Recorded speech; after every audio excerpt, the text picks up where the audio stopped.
ce moment de partage. Amen. Savons que tu es présent au milieu de nous. Ce qui fait notre force, c'est ta présence, Seigneur. Amen. Je confie mes frères et mes sœurs, Seigneur. Tu les confies, Seigneur, tu as mis cette parole dans ma bouche, dans mon cœur depuis un certain temps. Je vois le bien que ça m'a fait, ma vie a changé par cette parole, Seigneur. Je me suis rendu compte qu'effectivement, comme il est dit dans ton livre saint, l'épée de l'esprit, c'est la parole. Et cette parole, l'apôtre Paul compare cette parole effectivement à une épée. Dans Éphésiens 6, verset 17, il dit ceci. Prenez aussi le casque du salut et l'épée de l'esprit qui est la parole de Dieu. La parole est comme une épée à double tranchant qui a le pouvoir de séparer les jointures et les moelles. Ce passage, il est vraiment intéressant. Mais le sujet aujourd'hui, ce n'est pas de commenter cette parole-là. Le sujet aujourd'hui, c'est de vivre cette parole. Et dans Hébreux 4, verset 12, car la parole de Dieu est vivante et efficace, plus tranchante qu'une épée quelconque à deux tranchants, pénétrante jusqu'à partager âme et esprit. Je ne sais pas si vous vous rendez compte. Jusqu'à partager âme et esprit. Ah Seigneur, jointure et moelle, elle juge les sentiments et les pensées du cœur. Ce que je voudrais vous dire cet après-midi, c'est que la parole de Dieu, ce n'est pas une manière de penser, ce n'est pas une philosophie.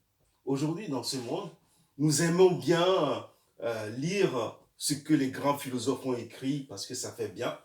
Hein? On est bien de lire Socrate, on est bien de lire ce que Dalai Lama a dit, enfin, ces choses-là.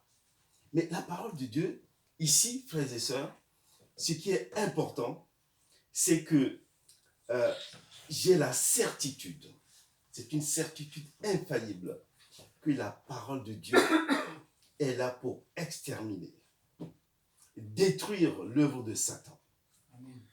Et en tant que soldats, nous devons combattre aux côtés de Christ par la parole, l'œuvre diabolique de l'ennemi. Nous devons combattre avec Christ par la parole, l'œuvre diabolique de l'ennemi. Mais avant de combattre, un bon soldat doit avoir une bonne représentation de son ennemi. Sinon, comment combattrait-il? Est-ce qu'il saura les techniques de l'ennemi? Comment ça se passe? Comment les pièges qu'il va mettre? Est-ce qu'on connaît l'importance de cet ennemi-là? Donc, est-ce que Satan, nous le connaissons réellement? Vous allez me dire, bon, c'est quelqu'un qui a des cornes, peut-être. C'est une représentation. Hein? Effectivement, on nous dit, Satan est une créature abominable. Son apparence est repoussante. Il a des cornes, une queue, une fourche, etc. Mais c'est la représentation de Satan que nous connaissons tous. Quand on était jeunes, on nous apprenait que, bon voilà, c'est comme ça qu'on dessinait même Satan avec des fourches et ainsi de suite. Mais si on étudie bien la Bible, la parole, ce qui est écrit au sujet de Satan, on constate que ce n'est rien de tout cela. Cette représentation, elle est erronée et bien sûr, elle est abominable, tout le monde le sait. Mais elle est très éloignée de la vérité. Ce qui nous conduit, effectivement, à des erreurs énormes. En fait, cette fausse représentation est très dangereuse. Dans Ézéchiel, chapitre 28, 12 à 19, nous avons une véritable image de Satan. Tu mettais le sceau à la perfection. Tu étais plein de sagesse. Parfait en beauté, tu étais un chérubin protecteur aux ailes déployées. Je t'avais placé, tu as été intègre dans tes voies depuis le jour où tu fus créé. Donc ça veut dire quoi? En tout cas, ça ne ressemble pas à l'image que nous avons. Il s'avère que Satan, c'était un chérubin aux ailes déployées. Il était assis au ciel, le plus haut rang, et occupait une position élevée. Il fut créé par Dieu comme le sceau de la perfection, le sceau à la perfection. Donc il était parfait. Il a été créé par Dieu. Mais Satan a détourné son regard de son Créateur et a commencé à admirer la création autrement. Il est dit effectivement dans Ézéchiel, chapitre 28, verset 17, « Tu as corrompu ta sagesse par ton éclat. » Il est devenu orgueilleux, il s'est glorifié lui-même et ainsi est né en lui un désir de régner. Il a souhaité usurper la place de Dieu. Il a murmuré des mensonges jusqu'à ce qu'il ait un tiers, en tout cas c'est ce qui est écrit dans la Bible, un tiers des armées du ciel. Je ne sais pas si vous vous rendez compte, à ses côtés. Il est dit effectivement dans Ésaïe chapitre 14, 12 à 15, « Te voilà tombé du ciel, astre brillant, fils de l'aurore. Tu es abattu à terre, toi le vainqueur des nations. Tu disais en ton cœur, je monterai au ciel. J'élèverai mon trône au-dessus des étoiles. Je m'assiérai sur la montagne de l'assemblée. » La montagne de l'assemblée, c'est, bon, dans la Bible, il est rapporté que c'est là que les dieux se réunissaient pour décider du sort des humains. Donc, je monterai sur le sommet des nuées, je serai semblable au Très-Haut. C'est ce qu'il disait ça. Le problème a commencé avec ce « je serai ». Satan s'est détourné de la voie de Dieu. Dieu, quand il se présente, il dit « je suis », mais lui dit « je serai ». Je ne sais pas si vous voyez la nuance. À partir de là, le péché est apparu. Quand on regarde bien dans Exode, chapitre 3, verset 14, Dieu a dit à Moïse, « Je suis celui qui suis ». Et il ajouta, « C'est ainsi que tu répondras aux enfants d'Israël, celui qui s'appelle « Je suis » m'a envoyé vers vous. » Mais Satan nous dit, « Je serai ». Donc il veut prendre la place. Dieu n'attribue ce nom à personne d'autre. Je suis. Celui qui veut devenir quelque chose par lui-même entre alors en conflit avec Dieu. Et il est exclu. Lorsqu'il Satan dit, je serai...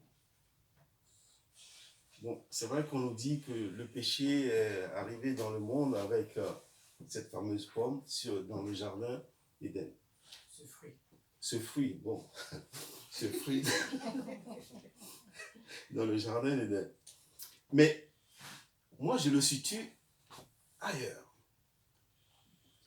Lorsque Satan a dit « je serai », le péché est apparu. Il y eut une guerre dans le ciel avec ce « je serai ».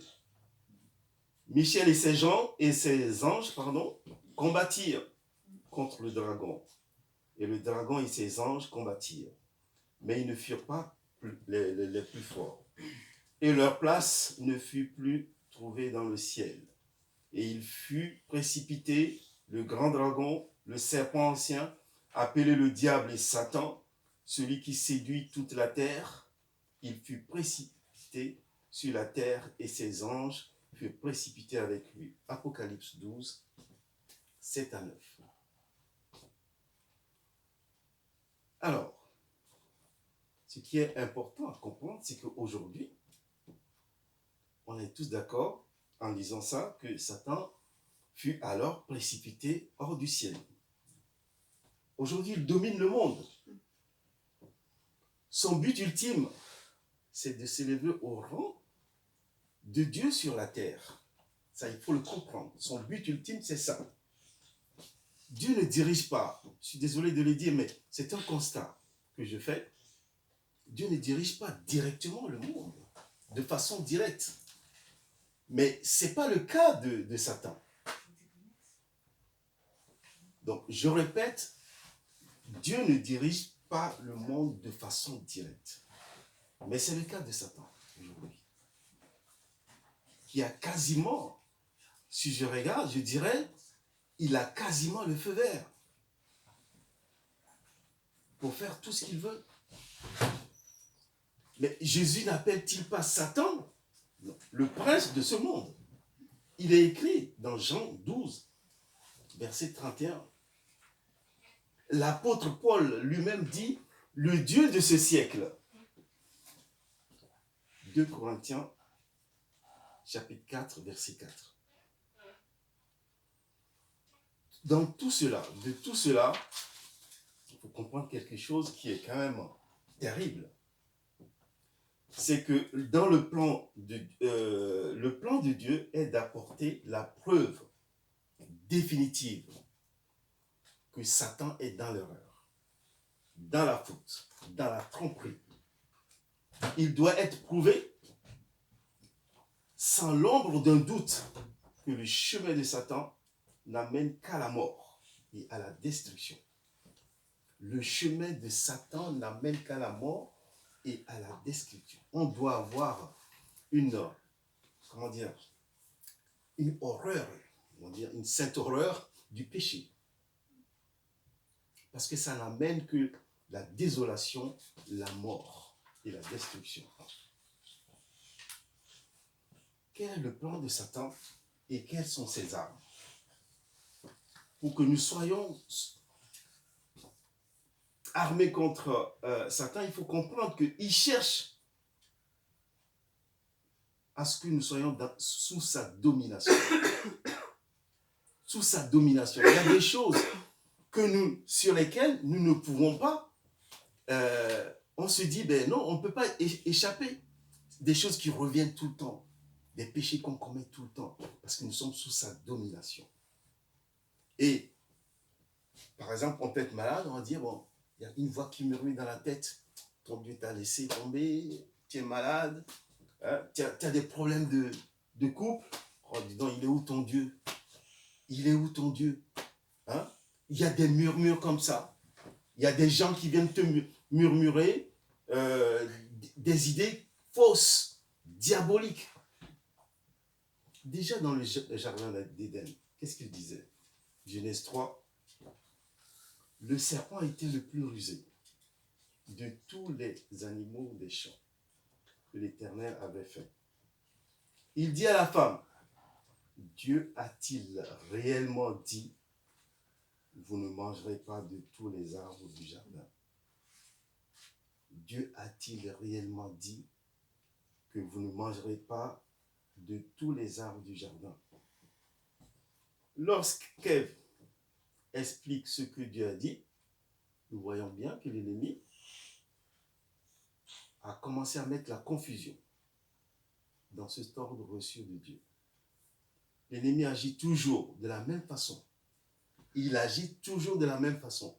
Il va essayer de mettre de la confusion dans nos têtes. De la confusion. Quand vous faites quelque chose et qu'il y a une confusion, s'il vous plaît, arrêtez.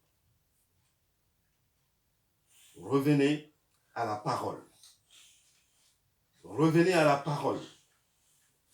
Frères et sœurs, nous sommes en danger lorsque les mensonges du diable résonnent et que nous restons passifs. Les mensonges du diable résonnent et que nous restons passifs. Que nous commençons à réfléchir sur des choses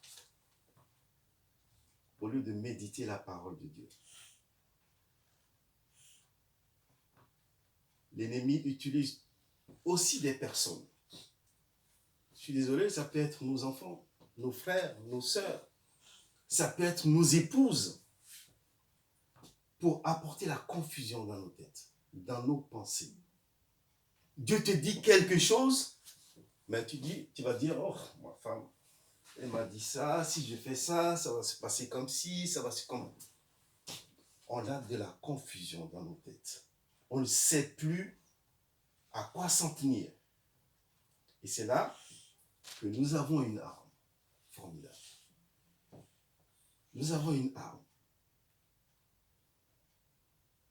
On va en revenir là-dessus après, mais simplement ce que je vais vous faire comprendre, c'est que même dans nos églises, nous devons être très attentifs. Il y a danger si les choses qui sont dites mettent de la confusion, quel que soit l'endroit. Dans le discernement de la vérité, elle est claire. La vérité est claire. Notre refuge, frères et sœurs, c'est la parole de Dieu. Pourtant, ce que j'ai envie de dire, c'est qu'il ne suffit pas de nous conforter en elle. Nous utilisons aussi cette parole pour dévoiler l'ennemi. On doit le révéler. On doit lui faire comprendre qu'il est l'ennemi et que je ne veux pas le suivre parce que je suis enfant de Dieu. Combien de fois on lit la parole. Il y a des gens qui connaissent les versets bibliques. Ils peuvent vous les réciter, mais ils n'utilisent pas la parole. Je suis désolé de le dire, il faut aimer la parole, l'accaparer pour soi, l'utiliser quand il le faut. Savoir l'utiliser, c'est important. Donc, la parole, il faut la mettre en pratique. Ce n'est pas le fait de la lire. Vous pouvez les lire tous les matins, parce que c'est ce qu'on nous apprend dans nos églises. On nous dit, il faut lire la parole, nourrissez-vous de la parole. Mais oui, mais nourrissez-vous de la parole, mais si vous ne la vivez pas, à quoi ça sert? Il faut la mettre en pratique, la parole. La parole est une arme. Quel que soit ce que vous traversez, mais j'ai envie de vous dire, de nous dire que quel que soit ce que nous traversons, vous prenez la parole de Dieu, il y a toujours la solution. Il y a toujours la solution. Vous regardez la Bible, il y a toujours la solution à nos soucis, quels qu'ils soient. Bon, il y a d'aucuns qui font de la Bible un talisman, c'est-à-dire, voilà, un gris-gris, j'en sais rien. Ils mettent des versets un peu partout, de temps en temps, ils sortent ça comme ça. Mais non, ce n'est pas ce que je vous demande. C'est de la vivre, cette parole-là. De la mettre en pratique. Parce qu'elle fait fuir l'ennemi. Jésus-Christ lui-même a utilisé la parole de Dieu comme une arme. Je ne sais pas comment dire, mais c'est un gros bazooka. Un gros bazooka pour anéantir Satan. Pour anéantir Satan. Lorsqu'il est venu avec cette tentation,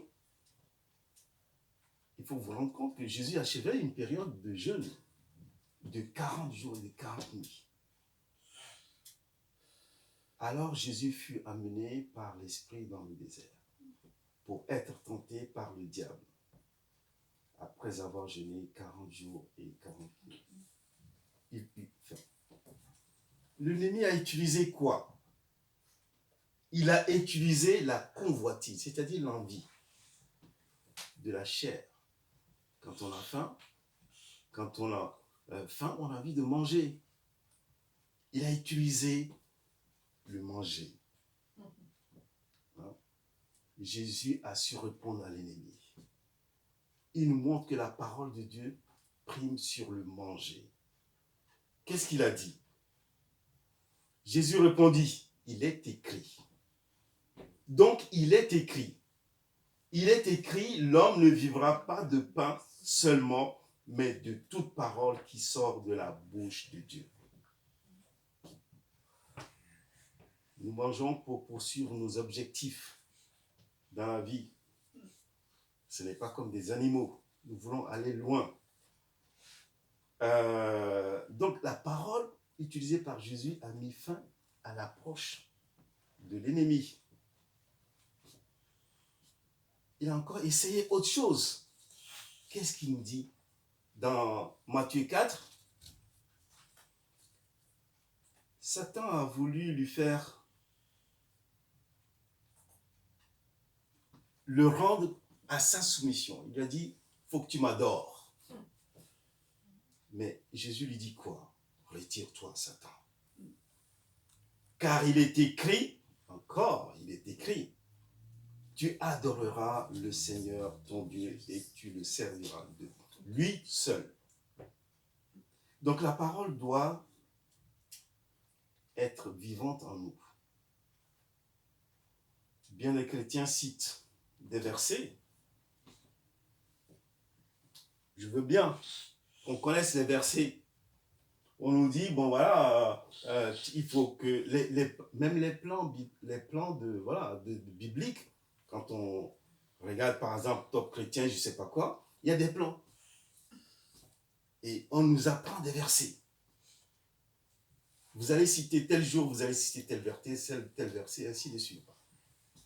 Mais l'essentiel est ailleurs. Ce n'est pas que je critique ce qui est fait. C'est une bonne chose d'ailleurs. Mais il faut vivre ces versets-là. Il faut vivre la parole de Dieu. Il faut la vivre. Tu ne sentiras rien. Ce n'est qu'un roman comme toute autre chose. Mais il ne faut pas lire la Bible comme ça. La Bible est une arme. C'est une arme. C'est une arme. C'est Dieu qui est là, qui nous parle. C'est Dieu qui est là.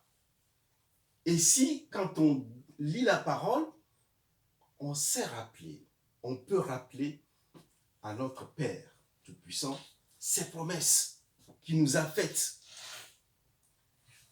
Est-ce que vous croyez que Dieu nous a créés pour être malheureux?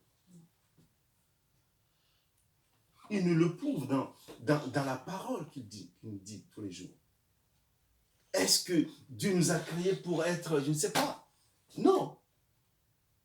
Quels que soient les moments que nous vivons, je vous assure, frères et sœurs, qu'il y a la solution dans la parole. Confessez la parole. Que dit la parole sur votre cas? Par exemple, que dit la parole sur mon cas? Que dit la parole? Nous devons apprendre à utiliser la parole, même dans nos pensées. Dès que des mauvaises pensées nous envahissent, nous devons résister par la parole. Vous vous souvenez du casque du salut,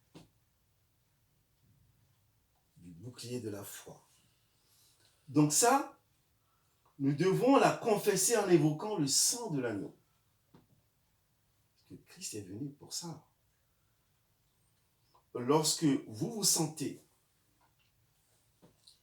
envahi par des puissances démoniaques, cherchez à savoir que dit la parole dans votre situation. Vous devez vous attacher d'autant plus à la parole de Dieu. Quand il y a de la confusion, recherchez la parole de Dieu. Quelle que soit la situation. Quelle que soit la situation. Ils l'ont vaincu à cause du sang de l'agneau et à cause de la parole de leur témoignage. Apocalypse 12, verset 11. La parole de Dieu dans nos vies est un témoignage puissant. C'est un témoignage puissant. L'ennemi t'adresse des agents démoniaques pour te sortir de la consécration et de ton amour pour le Seigneur. Que nous le sachions. Tu dois leur envoyer la parole redoutable de Dieu devant laquelle les mensonges ne peuvent pas tenir. L'ennemi, il est rusé. On nous présente l'ennemi comme un rusé. Il va tout faire pour nous déstabiliser. Mets la parole en pratique et tu sortiras vainqueur et fortifié. Tandis que les démons seront dévoilés. Et ils prendront la fuite. Ils ne t'embêteront plus. Les enfants de Dieu, nous sommes des lumières. Nous sommes des lumières. Josué, qu'est-ce qui s'est passé avec Josué? Le Seigneur a dit à Josué que ce livre de la loi, parlant de la parole, ne s'éloigne point de ta bouche. Médite-le jour et nuit pour agir fidèlement selon tout ce qui est écrit, car c'est alors que tu auras du succès dans tes entreprises. C'est alors que tu réussiras. Mais bon sang, mais qu'est-ce que vous voulez que je vous dise de plus? Honnêtement. C'est alors que tu auras du succès dans tes entreprises. C'est alors que tu réussiras. C'est alors que tu auras du succès dans ta santé, dans tes ménages, dans tout ce que tu fais, quel que soit. Bon, peut-être que vous allez me dire, c'est facile à dire ce genre de choses. Effectivement, c'est facile à dire. Parce que je l'ai préparé, j'ai réuni tout ça. Mais il faut qu'on le vive. Il faut qu'on le vive. Si nous entendons ça aujourd'hui, je vous invite franchement à expérimenter dans nos vies, qu'on expérimente ça ensemble, dans nos vies, la puissance de la parole de Dieu. La puissance de la parole de Dieu, elle est puissante. Frères et sœurs,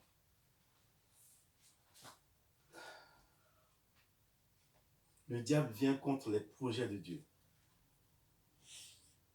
Les projets de Dieu pour toi mon frère, pour toi ma sœur. Il vient contre les projets que Dieu a fait pour toi. J'ai fait des projets de bonheur. C'est ce qu'il dit. Amen. Le Seigneur nous dit, j'ai fait pour toi des projets de bonheur et de paix. Mais le diable vient contre cela.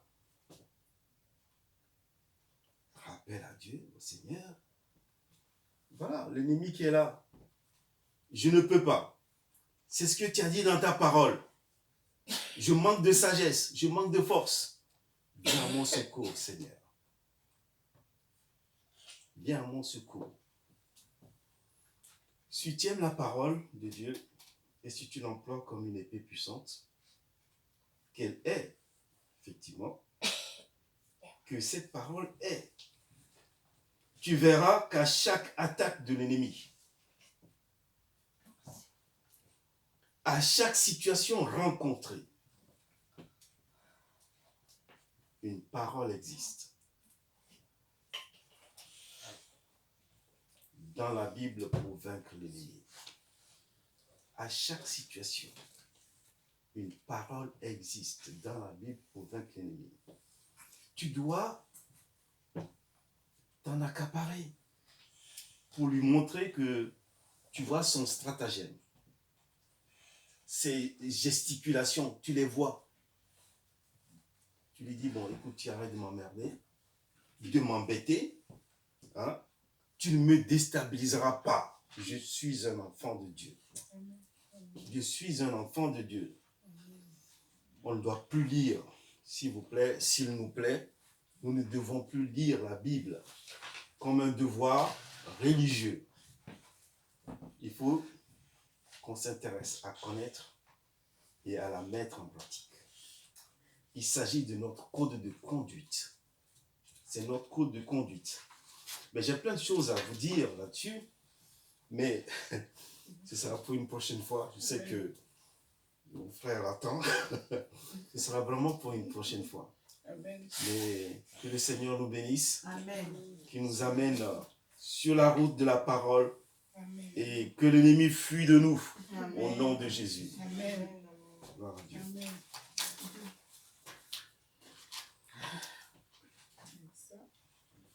Seigneur, je te remercie pour ces moments que, Alléluia. oh Seigneur, ces moments de partage. Nous savons que ta parole est puissante, Seigneur. Apprends-nous à te connaître encore et encore et encore. Surtout, Seigneur, ne nous cache pas ton visage. Parce que nous savons que ta présence nous est précieuse. Seigneur, tu vois, nous sommes, oh Seigneur, malades. Nous sommes fatigués. Nous n'avons pas d'énergie, Seigneur. Mais Seigneur, que ta parole, cet après-midi, Seigneur, cette parole que nous avons écoutée, Seigneur, qu'elle nous serve à nous tenir debout. À nous tenir debout. Parce que ce n'est pas le sort que tu nous réserves.